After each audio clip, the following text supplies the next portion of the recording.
Hello, I'm Terrence McNally. Welcome to Free Forum, a world that just might work. I'll be speaking today with NAOMI ORESKES and ERIK Conway, authors together of the best-selling and important Merchants of Doubt, How a Handful of Scientists Obscured the Truth on Issues from Tobacco Smoke to Global Warming. We're going to be talking about their new book, The Big Myth.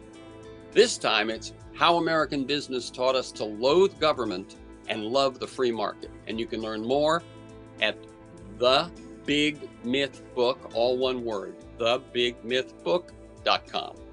On Freeform, we explore the lives, the work, the ideas of individuals that I suspect have pieces of the puzzle of a world that just might work.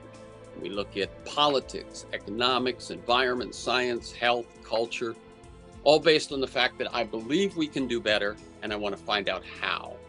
The show streams weekly on the Progressive Voices Network on TuneIn.com, and podcasts are available anytime, anywhere on Apple Podcasts, Spotify, Google Podcasts, most major podcast sites, and at my site, terrencemcnally.net, TERRENCEMCNALLY.net.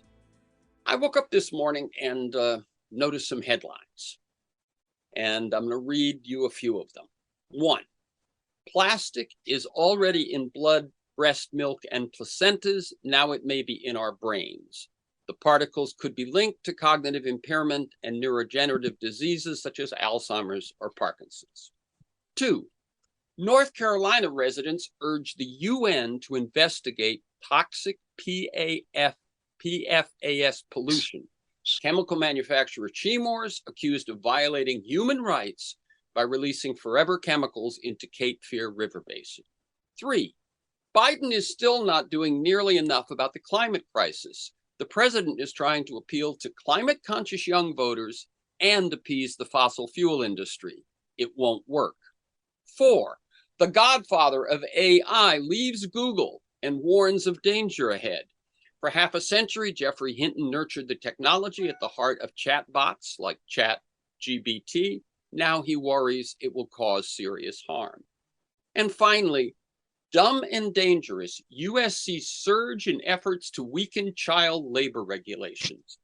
10 states have rolled back child labor laws recently, and now a federal bill would allow teens to work in one of the most dangerous industries. Now, those are actual headlines from The Guardian, the New York Times, the LA Times this morning. And, there you go. What do they all have in common? Besides the dangers that they portend to our health, our environment, our democracy, our common sense, they all highlight the power of industry and the weakness of our government to protect us. Now, I've long laid the blame for that on a relentless, consistent, and scorched earth campaign of corporations, the wealthy, and the Republican Party to distort the political process, promote minority rule, and subvert the common good. And I usually start my story in the year 1970. When folks wear hats proclaiming their desire to make America great again, I assume they mean America from the end of World War II through the early 1970s. Though these were not the best of times for people of color, women, or the environment, to name a few exceptions, employment was solid, reliable, wealth was shared, the U.S. was leader of the world in many categories, and at the core of all of it was the greatest middle class the world had ever seen. And though that may be the time that MAGA folk look back on fondly, taxes were high, really high at times, unions were strong, and through the ongoing tussle between industry, labor, and government came success and growth. And rooted in 1960s idealism, we were out to share the prosperity even more. Richard Nixon signed into law both the EPA, the Environmental Protection Agency, and OSHA, Occupational Safety and Health Administration, for example. Some in economics and business were not happy with the direction things were taking, and two things happened in 1970 that I believe set us on a course that I and today's guests hope we can change. Milton Friedman, in New York Times op-ed, made his admonition that the sole purpose of corporate behavior was to enhance shareholder value. An attorney and soon-to-be Supreme Court Justice Lewis Powell wrote the Powell Memo advocating that business redefine its relationship to politics and government, and don't let anybody tell you that ideas don't matter. Both of these were just ideas, but they were both adopted with a vengeance, ultimately laying waste to shared prosperity. And with things like Citizens United, our politics have steadily become more and more instruments of that destructive strategy. The existential problem for the US and as a result for the world is that the market, unfettered, or more accurately, writing its own rules, cannot respond effectively to the most critical challenges we face. Crises that have either grown out of the distortion of our economy and our politics are unsolvable because of them. Inequality, climate change, an unhealthy relationship with the rest of nature, pandemics and public health, social and racial division and tribalism, crippled government, and endangered democracy. And we need to imagine a winning system that can respond to those crises at the level that's needed. Today's guests, NAOMI ORESKES and ERIK Conway, have done the research, the analysis, and written a book that expands the timeline and deepens my understanding of the right-wing corporate campaign I've just laid out. The book is The Big Myth: How American Business Taught Us to Loathe Government and Love the Free Market. And the myth is that self-interest and business are the only route to a successful society. And as Ronald Reagan put it, government is the problem. Nestled within that myth is another, that free enterprise, as they call it, is a necessary precursor to a free society, and that interference by government is not only ineffective, but also a threat to democracy. And rather than begin their history after World War II, they go back to the early years of the 20th century, when this linkage between unrestrained capitalism and freedom was used to justify things like, are you ready? Remember the headlines I read at the top? Things like child labor laws. NAOMI ORESKES, professor of the history of science at Harvard University, is author or co-author of 9 books, including Why Trust Science and Science on a Mission: How Military Funding Shaped What We Do and Don't Know About the Ocean, and over 150 scholarly and popular articles. In 2015, she wrote the introduction to the Melville House edition of the papal encyclical on climate change and inequality, Laudato Si. Her TED Talk, Why We Should Trust Scientists, has been viewed more than 1 million times, and her opinion pieces have appeared in the New York Times, Washington Post, LA Times, many other outlets, and she publishes a monthly column in Scientific American. ERIK Conway, a historian of science and technology and rocketeer for the Jet Propulsion Laboratory at the California Institute of Technology, is the author or co-author of 7 books and dozens of articles and essays, including A History of Near-Earth Objects Research and Exploration and Engineering, the Jet Propulsion Laboratory and the Quest for Mars. He was elected a fellow of the American Association for the Advancement of Science in 2022. Now, together, they are co-authors of The Collapse of Western Civilization and Merchants of Doubt, which has been translated into 9 languages, sold over 100,000 copies, and was made into a 2014 documentary film by Sony Pictures Classics. Their latest, about which we'll be speaking today, is The Big Myth. Welcome NAOMI ORESKES and ERIK Conway to Freeform, a world that just might work. Thanks for having us. Yeah, it's a pleasure to be here with you. Great. And let me tell listeners, we're recording this conversation Monday, May 1st. Now, I like listeners to get a feel for the people behind the ideas and the work that we talk about. So I'm going to ask you each to tell me a bit about your path, your personal path to the work you do. And feel free to go back. Sometimes people cite childhood experiences, a high school teacher, mentors, turning points, moments of decision, that sort of thing. And I'll start with you, ERIK. Your path. Well, okay. Well, mine's a little complicated. I'm ex-Navy. I was both enlisted and an officer, and I did those things for about, 14 years, including ROTC time. I mean, after doing it, I decided I wanted to go to graduate school and learn something new. So I got a history of science degree, thinking I was going into history of natural history. But by then I'd spent so much time doing engineering related work that history of technology was a stronger thing for me. And then I kind of fell into the work I do for NASA and JPL. And let's see, Naomi can tell you how I guess Naomi and I got started working together. Okay. Yeah.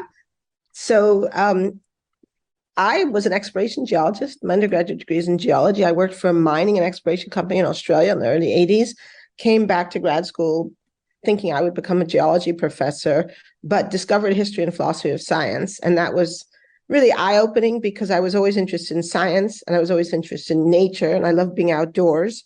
Almost every geologist I know became a geologist so we could be outside. But there were always these bigger questions I was interested in about science and its relationship to society and why scientists believe certain things and not others. And so I started down this path of history of science. And so fast forward about 10 years, I was working on the book on the history of oceanography that you just mentioned and came across a lot of evidence about the deep scientific roots of our understanding of climate change. So this was in the early 2000s. And I came to realize that there was a very deep scientific consensus on the reality of man-made climate change, but that's not how it was being presented in the media. And it wasn't how it was being discussed by people like the president and vice president of the United States at that time. So I wrote an article, small article, 1 page, saying, hey guys, there is a scientific consensus on climate change. People of goodwill could disagree about what to do about it, but we should be clear that it's really happening. And for that contribution to the peer-reviewed scientific literature, it was the first paper to say there was a scientific consensus on climate change. I started getting hate mail, threatening phone calls. For a point of information, what year was that again? 2004. Wow. Yep. So that's the first time someone said there was a consensus. Well, it's not the first time someone said it. Scientists have been saying it for a long time. But what I did was I did the first analysis of the peer-reviewed literature to really like crunch the numbers and say, yes, here it is. So I wasn't the first person to say it, but I was the first person to document quantitatively using the peer-reviewed scientific literature. Meta-analysis, boom, there you go. Correct. And for that, and the reaction was? That I fell through the wormhole into the universe of climate change denial. And that was a very strange moment. I called it my Alice through the looking glass moment. I was suddenly living in a parallel universe. And I happened to meet ERIK shortly after that at a conference in Germany, started talking a little bit about what was happening to me. And ERIK said, and correct me if I'm misremembering this, but this is how I remember it, Naomi, some of the same people who are attacking you attacked Sherry Rowland over the ozone hole. Now, for the audience who don't know, Sherry Rowland was one of the 3 scientists who won the Nobel Prize in Chemistry for accurately pointing out that a certain group of chemicals, the chlorinated fluorocarbons, were destroying stratospheric ozone, and by doing that, threatening the actual very existence of life on Earth. And Sherry Rowland had always been a hero to me because to me, he's the quintessential example of a scientist, what I call the scientist as sentinel, a scientist who doesn't just stay in his lab and say, oh, sorry, I can't talk about the consequences of my work, but said, no, look, this is really important. And we can't just publish this in peer-reviewed literature. We have to tell people what's going on here because this is really, really dangerous. And he did that, and he became an advocate for the Montreal Protocol to protect the ozone layer. And for that, he was greatly rewarded by many people, but he was also viciously attacked by the forces of science denial. And it was ERIK who really made that connection first. He sent me a bunch of material that he had in his file drawer. I started looking at it and I called him and I said, I think we need to write about this. It did take us a while to really figure out how to, though. Yeah, well, it was our leap of faith. We scarcely knew each other. We'd met once at a conference, but I think we both recognized that there was an important story to be told here. I don't think we quite realized how big it was. And when we started pulling the threads, we kept finding more things. But that's the story of how we got to write Merchants of Doubt.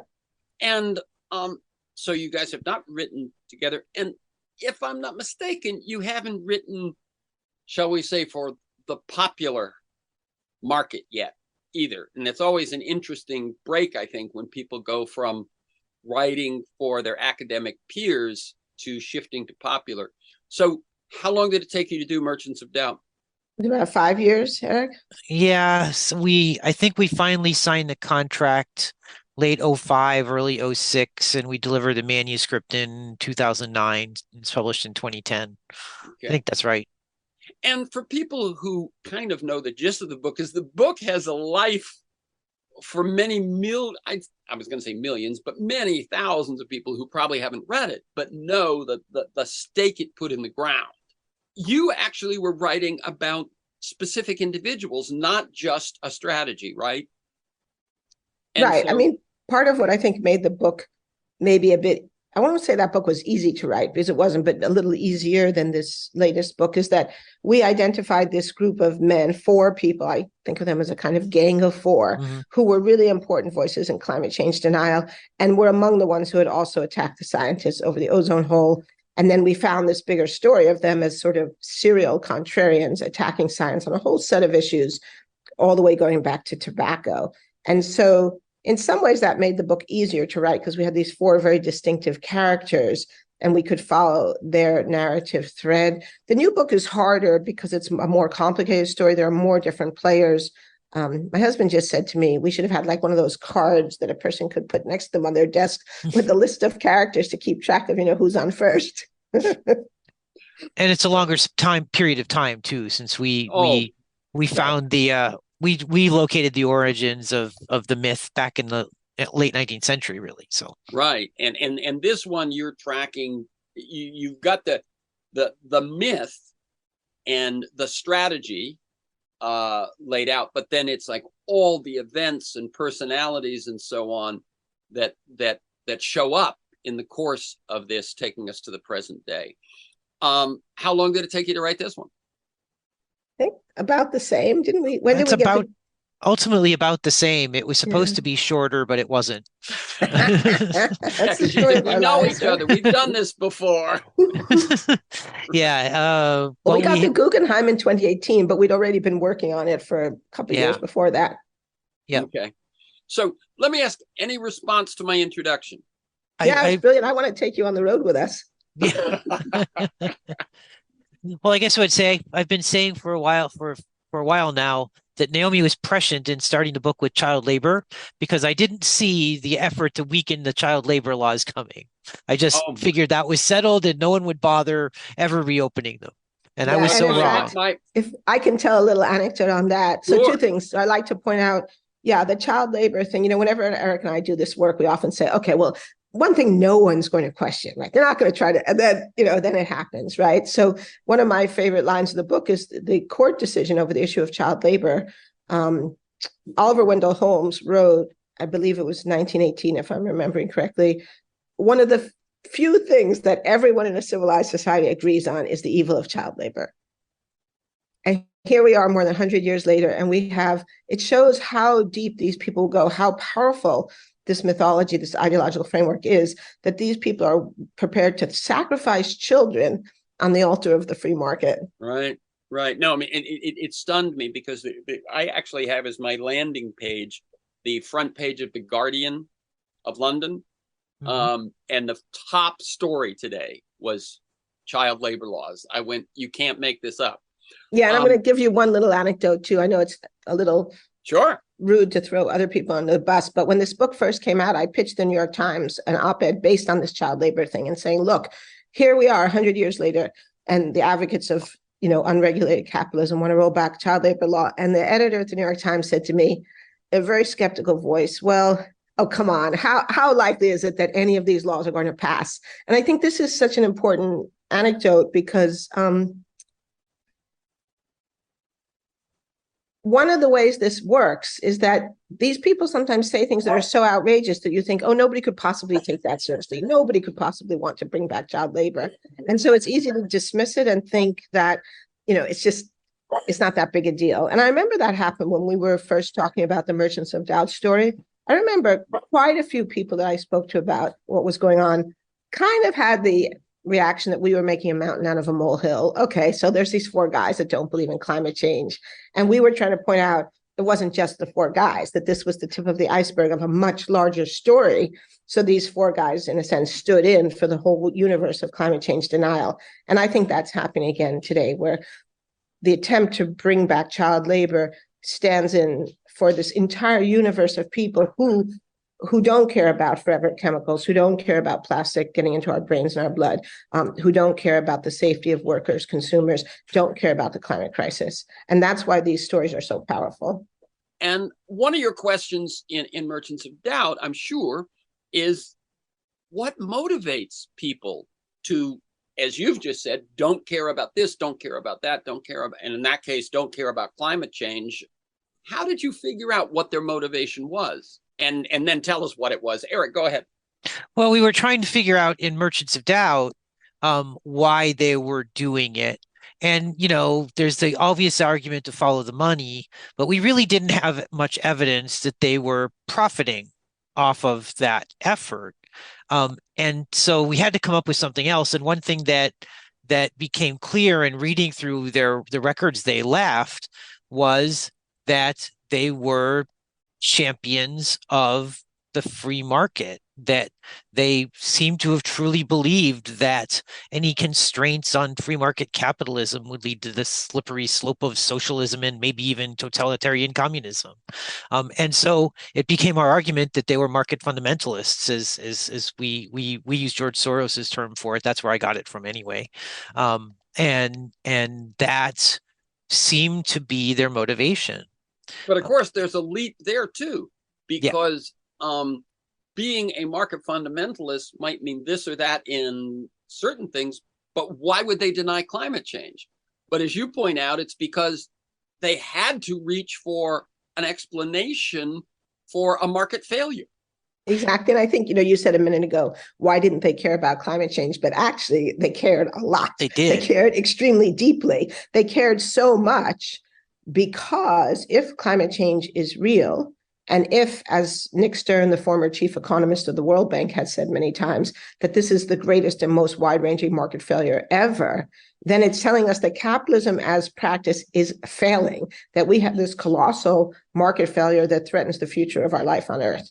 And if that's true, then you can't just say, oh, capitalism is fine, capitalism is great. And of course, the ozone hole was similar. And so that was the thing that suddenly we realized, and again, Erik really was the one who first recognized this, that united these different, otherwise seemingly disparate stories. They were all market failures, places where a legal product like oil and gas or tobacco or chlorinated fluorocarbons was threatening the health, the well-being, the safety, and maybe even the existence of life on Earth. And so for a system that people think is good, let's call it free market capitalism for lack of a better term, for a system, an economic system, to threaten the future of life on Earth means there has to be something at least a little bit wrong with that system, right? But that created this giant cognitive dissonance for these people. And so rather than acknowledge the reality, the severity, the significance of climate change and the ozone hole and the 6 million people dying every year from using tobacco, they said, oh, well, I don't believe the science. I'm not sure about that. I'm going to question the science. And so that's what leads them into science denial. And again, as I said before, from there into a whole world of science denial and the defense of free market capitalism. And so, after Merchants of Doubt, it was pretty clear that that was what was going on, but that led to a new obvious question, which was, where did market fundamentalism come from? Right. And why does it work? And that, I think, is one of the key things. As I said, I've been, talking about this.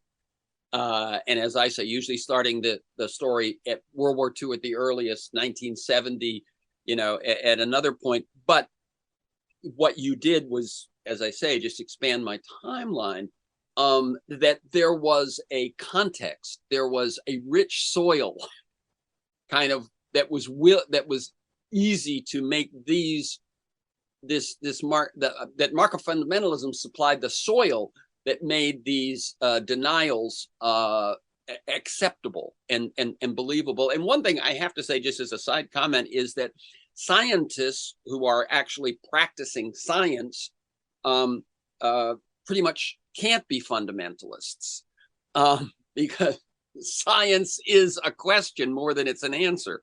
And so that they would be scientists in their lab or whatever, but fundamentalists in their life, and it turns out the fundamentalism trumps the curiosity. Well, the fundamentalism in their economics, yeah, and it gradually infects their understanding of science, I think, is the way I saw it. Right. Yeah, the way I've talked about it is it's an ideology that becomes a pathology.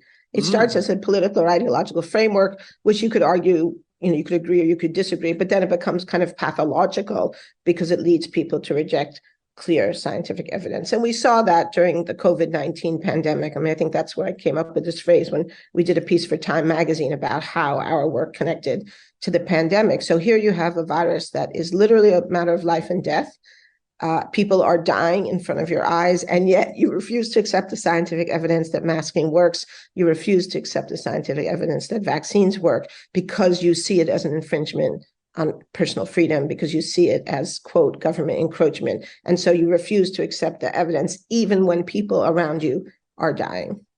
Mm-hmm. That's pathological, right? Yeah. And the key point in that one, is distinct from ozone hole or climate change, is the immediacy.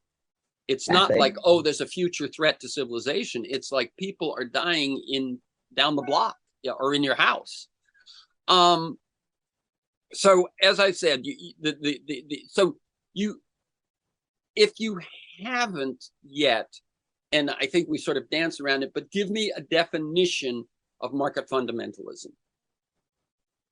Well, so the way I like to think about it is that there's three pieces to this myth, right? The first piece is simply the idea of the free market, talking about the market as something that exists unto itself outside of society and culture. That's just wrong, right? Markets are tools, they're human institutions. They've existed as long as there has been human civilization, so they're not necessarily tied to capitalism. And as long as people have had markets, they've also had rules about how those markets operate. So the question really shouldn't be, do we believe in the free market? The question is, what rules and regulations should we have for the operations of markets so that they work effectively to serve our needs rather than, poisoning us with toxic chemicals? The second part of it has to do with the role of government. So the myth sets up the market as this thing unto itself, which has autonomy and wisdom, right? That we should believe in the invisible hand, so it has a sort of godlike quality, and that government action in the marketplace distorts the market, that the government gets in the way. And so you'll see people in Wall Street, in the Wall Street Journal saying, the government needs to just get out of the way and let the market do its magic. So the anti-government piece is as important to the story as the idealization or deification of the marketplace. And then the third piece is the piece you alluded to, and this is the piece I think that most people have not understood, and I think is probably the most original contribution of our work. I mean, lots of people know that, PFAS chemicals are bad, right? But this idea that was promoted that markets aren't just good because they deliver goods and services efficiently, but that they actually protect our political freedom. And it's a really noxious and really, what's the word I want here? I mean, it's just a despicable distortion, because it essentially makes the market the protector of political freedom rather than the government. And so it turns things on its head. Rather than the government being a tool of democracy, rather than the government being the expression of the will of the people, the government now becomes this toxic force that potentially is taking away our freedom. Yeah. So on the one hand, they deny that to the market fundamentalists, neither the market nor the government is a tool, right? Right. They're both sort of big abstract concepts. So the market is good, the government is bad. We deify the marketplace, we demonize government, and then use that ideology to dissuade people from trying to use government as a tool to protect themselves. And this is really where it becomes so really dastardly is the word that's in my head right now, right? So normally we would, all those things you read about, all those headlines that we started, we would look to the government to regulate PFAS. We'd look to the government to protect children against abusive practices. We would look to government to solve pretty much all of the problems that you just talked about.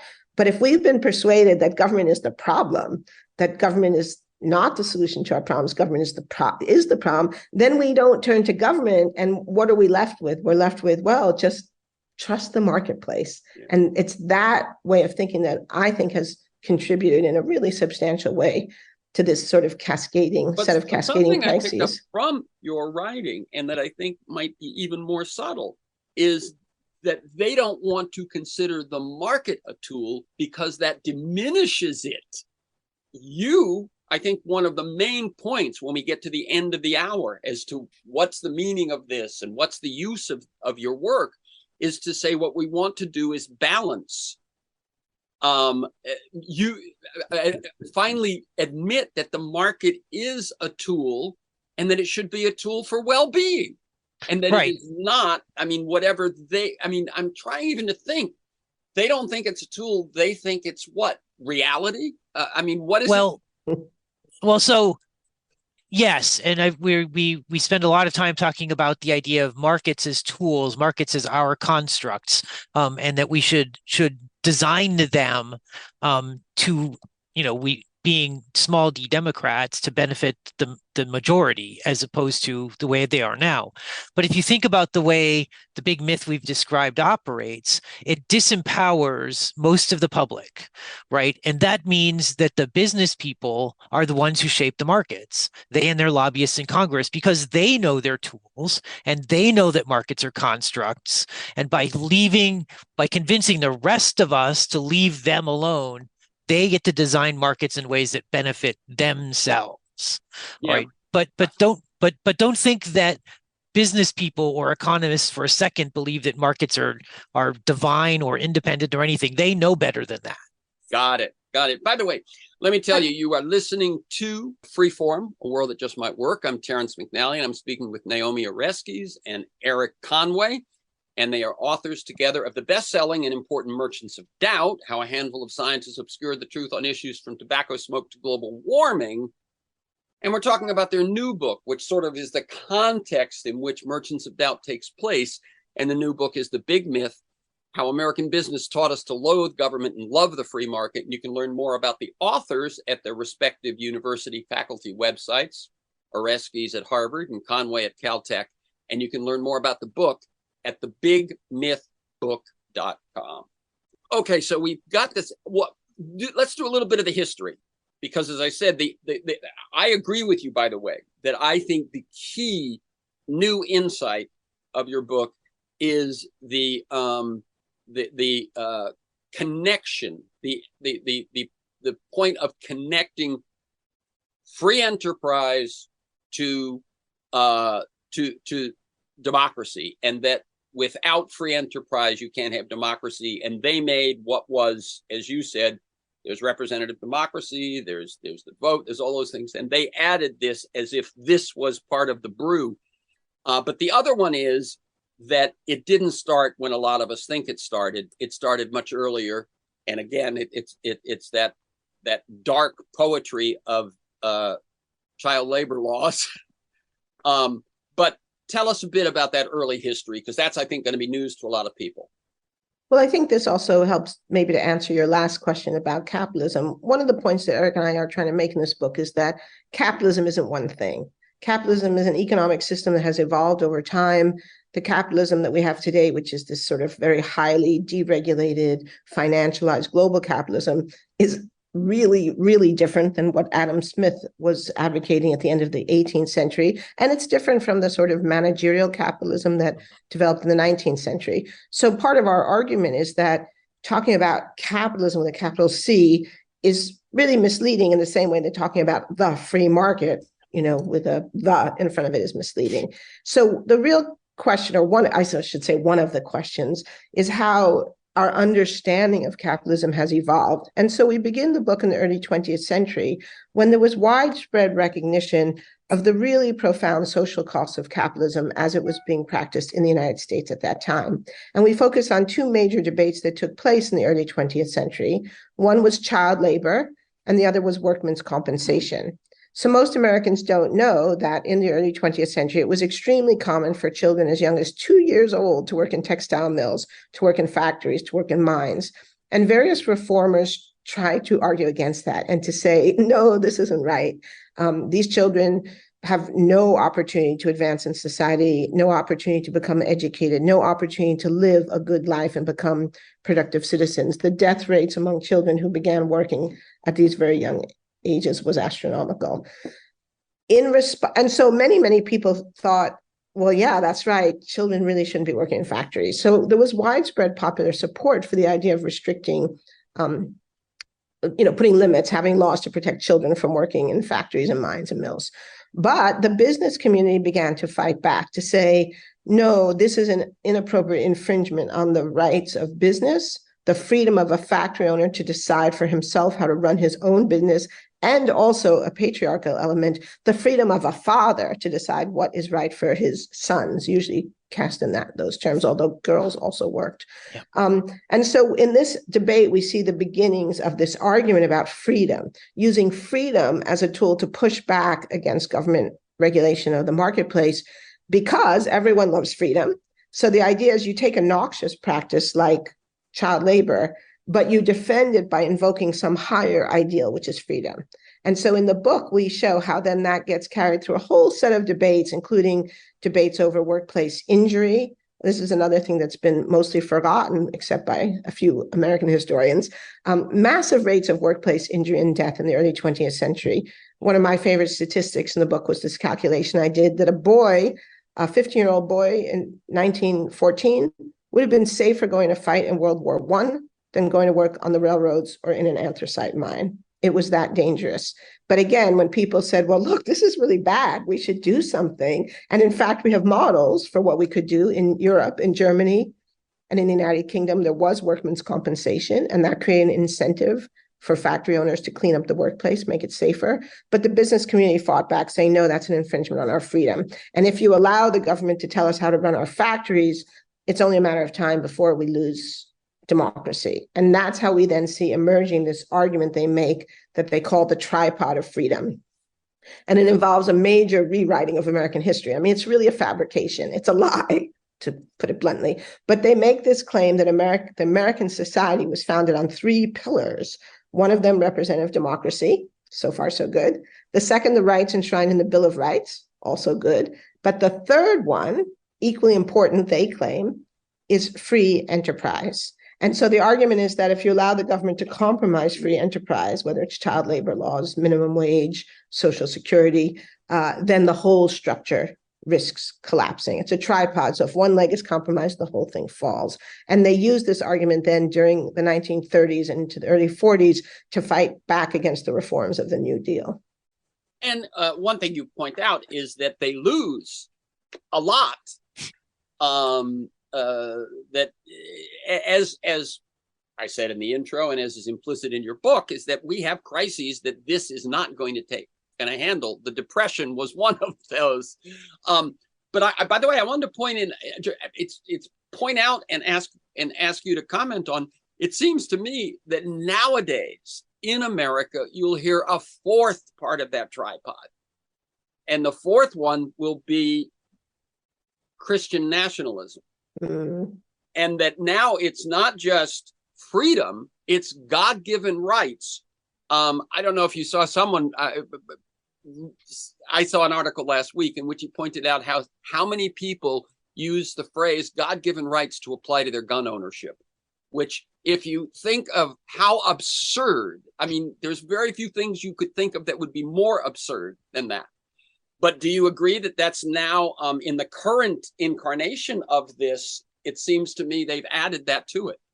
Well, one of the things we've done in The Big Myth is we explored early efforts to embed free market economics into Christianity, into American Christianity, to ensure that Americans heard about God in the markets from their churches, from their church leaders, their ministers, pastors, right, priests, what have you.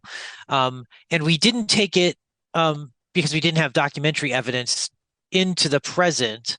So we don't discuss the current push for current Christian nationalism, but we did it to set the idea of the free market in that religious context, because we follow a guy named James Fifield in the late 30s through the early 50s, and one of the things Fifield was trying to do was deify rights to make our Bill of Rights freedoms into gifts of the divine, and extend those to property rights, right? If under in the Constitution, in the Fifth Amendment, right, property rights can be amended by Congress.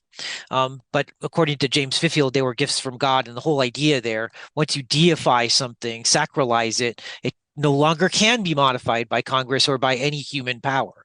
Right. That's where he was going with all this material.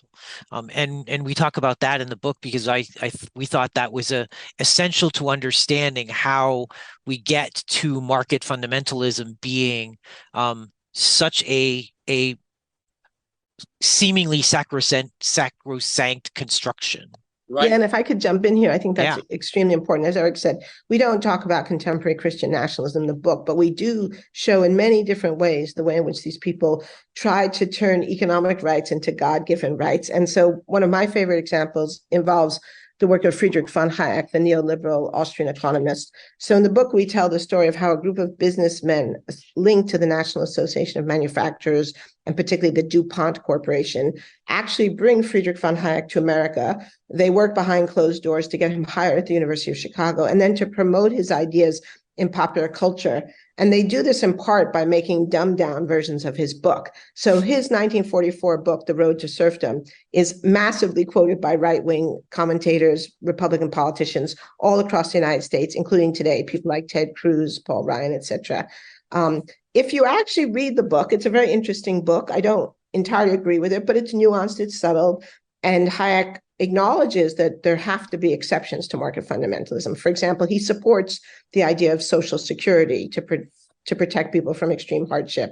But what his business acolytes do is they strip out all the caveats, they strip out all the nuance, and they produce a Reader's Digest condensed version, which is just a kind of manifesto for the free market.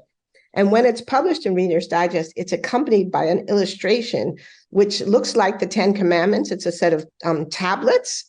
And the foundation is the belief in God. And then these tablets begin with basic rights, such as freedom of speech. But then they go on to the right to property, right? And the right to be free of government regulation. So they're now taking these economic principles and reinstantiating them as a kind of 10 commandments. And as Erik points out, and I feel that often people seem to forget this, people often view property rights as sacrosanct, as something that the government cannot, under any condition, abridge. The Chicago School of Economics is heavily vested in the protection of property rights as a basic principle of almost all their work. But actually, if you think about what the Constitution says, it says no person shall be deprived of life, liberty, or property without due process of law, right? In other words, actually, you can deprive people of these things if you have a law that justifies it for whatever reason. So property rights are not absolute. They're not given by God. In fact, as many indigenous people have pointed out, there's some really big problems with the way we understand property rights in this country. But the idea is to make it seem as if these are commandments that have come from God and therefore really can't be questioned. Strong stuff, strong stuff. One thing I want to say, and I don't think I want to take time for you to comment on this, so I'm just going to throw this in, is that one of the things that strikes me is that the moneyed interests who are using the evangelicals and abortion and other things to promote their financial and corporate goals end up not only promoting corporate goals that are damaging to our health and perhaps to our planet, et cetera, et cetera, et cetera, but they also fan the flames of the most base instincts. It's like a bargain that you lose on both sides. In order to do what they want as corporations, they promote bigotry and white nationalism and all of these things. And it's like it's the worst of both worlds. It's like the devil made a deal with the devil.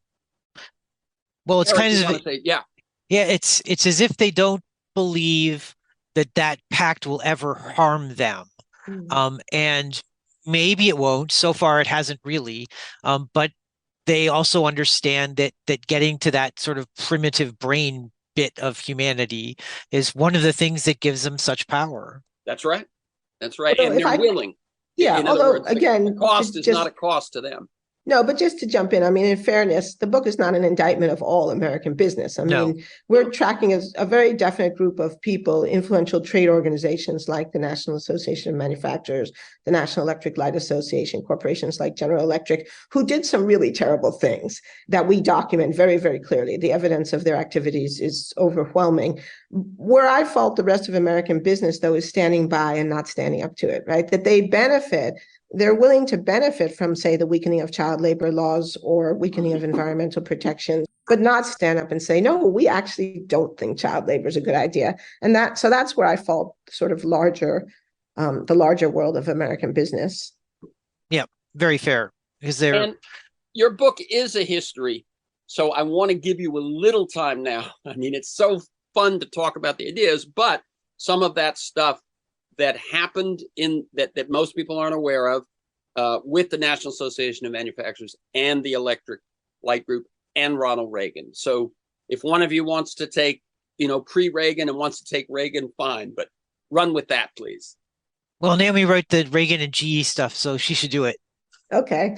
Well, so one of the stories we tell in the book has to do with how Ronald Reagan became the Ronald Reagan that we know. So many people know that Reagan was an actor before he went into politics. But what they don't know is how that transition was affected. In the 1940s and early 50s, Reagan was still a Democrat. He was the president of a union, the Screen Actors Guild.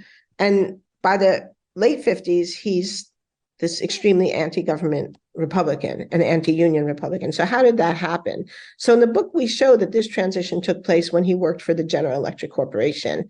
And he was the host of a television program, a very popular, very well-done program called General Electric Theater. But that wasn't his whole job. Half of the job was hosting General Electric Theater, which each week showed didactic story of people solving their problems through their own initiative, standing on their own 2 feet, not relying on government. But also he went on the lecture circuit on behalf of GE, where he promoted a set of views that were held by GE executives, particularly an executive by the name of Lemuel Boulware. Boulware was extremely anti-union, had been responsible for practices that actually earned GE citations from the National Labor Relations Board.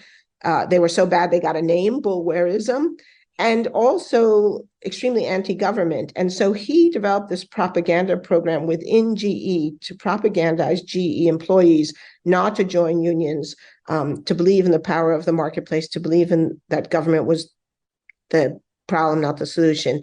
And Reagan then went on the lecture circuit in GE communities, places where there were GE factories, speaking to school groups, teachers, Rotary clubs.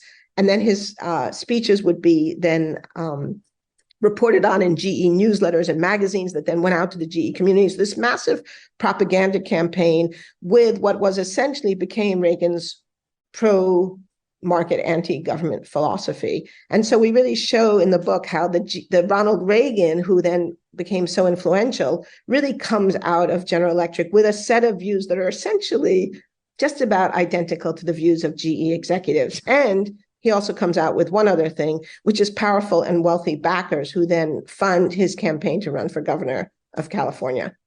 That's right. And I think people know, as you mentioned, that people know, oh, he made some silly B movies and, with the chimpanzee and some may even know he did baseball announcing, that sort of thing. But this moment, now I'm old enough to have watched GE Theater. I didn't realize, I think you say it was the third most popular show in the country at the time, which is wild. But I certainly, as a child, had no idea that all of the stories were selling me a philosophy. And you point out the same thing happened with Little House on the Prairie. Yeah. Little House on the Prairie.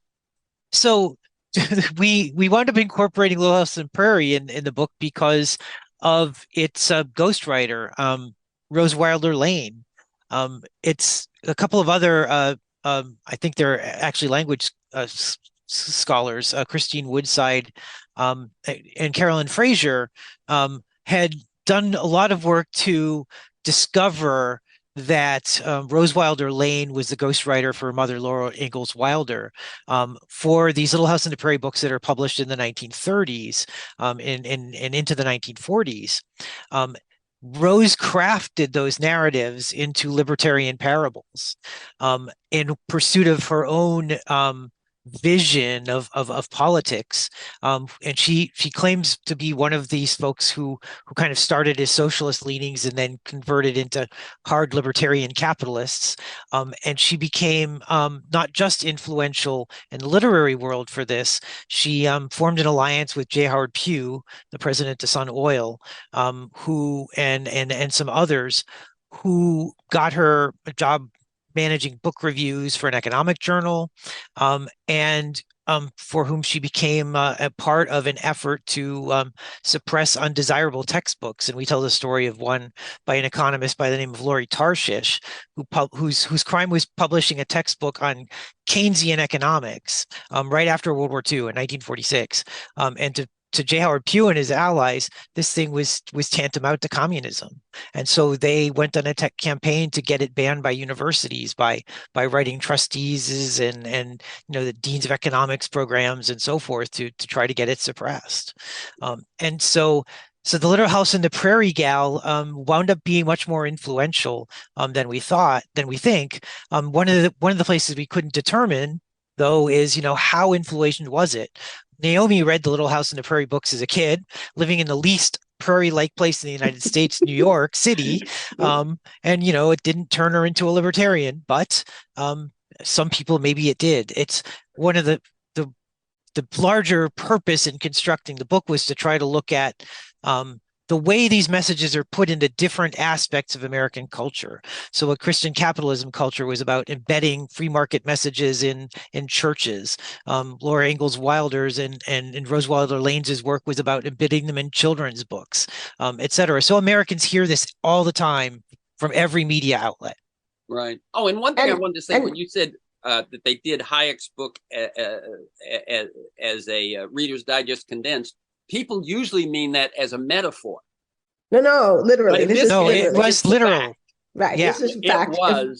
It was right. Dumbed down and shortened and made palatable in Reader's Digest. Right. In fact, most of the things we talk about the book these are not metaphorical. These are things that were actually done as matters of facts. And I think, just to touch on what Eric said about, I grew up reading these books along with millions and millions of other people, young people around the world, not just the United States. These books are still in print today. My own children read them. I found copies of them in my attic when we were writing this book. So yeah, it's true. It didn't turn me into a libertarian, but I think that like nearly all Americans, it did help to instantiate in me the idea that you should stand on your own 2 feet, that you should be responsible for your own life and not rely on other people. And if you think hard about that, it's really an insidious argument because no one lives alone. No one stands on their own 2 feet. We all depend on our families, our friends, our communities, our churches, our synagogues, our mosques, our schools, our teachers. I mean, the list of people that we need to thrive, our doctors, our dentists, the list goes on and on and on. So it's a really noxious message to try to persuade people that somehow we exist as individuals. And in the case of the Little House on the Prairie books, it was also a lie, because of course those settlers would not have been there without the effects of the Homestead Act. And so the books also serve to recapitulate the effacement of Native Americans. So yes, those books did not make me into a libertarian, but I would say it wasn't until I was an adult, well into my 30s, 40s, that I really came to understand what had been done to Native American people in this country. Right. Yep, okay, fair. we're very close to the end. Say we've got like 3 or 4 minutes. We've done diagnosis, we've done history, and I know you're historians, so it's not fair to ask you about the future or the solution, but I'm going to. So let me ask you both, and I want to, if you want to, Naomi, I think, well, I guess it's both of you. If either one of you wants to mention that analogy with biological regulation, I think that is very strong. Okay, well, I can do that because Yep. that was came from me. So when we were finishing the book, we were struggling with exactly this question, because one of the things we've learned as historians, if you write a complex, subtle, sophisticated history, and then at the end say, here's the solution, people just argue with you about the solution and ignore all the hard work you did to get to that point. So as in Merchants of Doubt, we really wanted to focus on the historical story to invite a larger conversation about the solutions, which I think we desperately need. And I appreciate that in a way that's what you're trying to do, Terence. But I did come up with one idea, which was that I really wanted to make the case that because we've been so bombarded by this kind of anti-government thinking, many of us, including progressives, I think have accepted the idea of regulation as bad. We think of regulation as a necessary evil, and we think of it as something, and I think we definitely in the book show that this was the case for Bill Clinton. I think it was the case for Obama. And I think to some extent, it's even the case for Joe Biden. Viewing regulation as something that, we kind of have to suck it up and swallow it. I don't really like it, but we kind of need it, right? I think that's completely wrong. I think that we should embrace the notion of regulation as a good thing, because regulation is what makes systems work. And so the example we give is biological regulation. In biology, the concept of regulation is an absolutely mainstream concept because it's understood that all organisms have to regulate their internal systems. A warm-blooded animal can't exist unless it can maintain its temperature. Even a cold-blooded animal can't exist unless it can maintain its internal biochemistry. And the same is true of plants, right? I mean, how does a leaf hold itself together? So biological regulation is what makes life possible.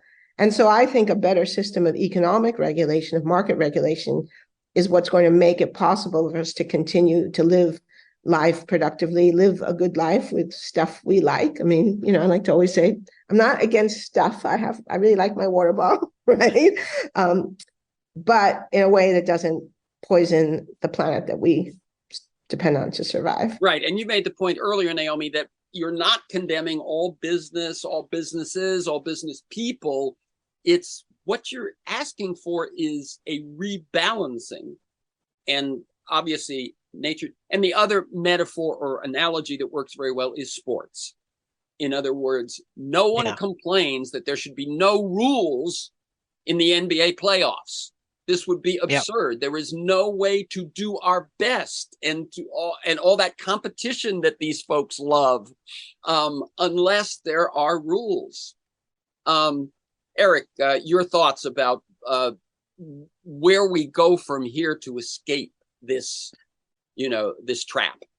Right. Well, as Naomi says, and as you say, there's the biological regulation argument. There's also the argument that even sports have rules, and if anything, sports have more rules and they're better understood than practically anything else.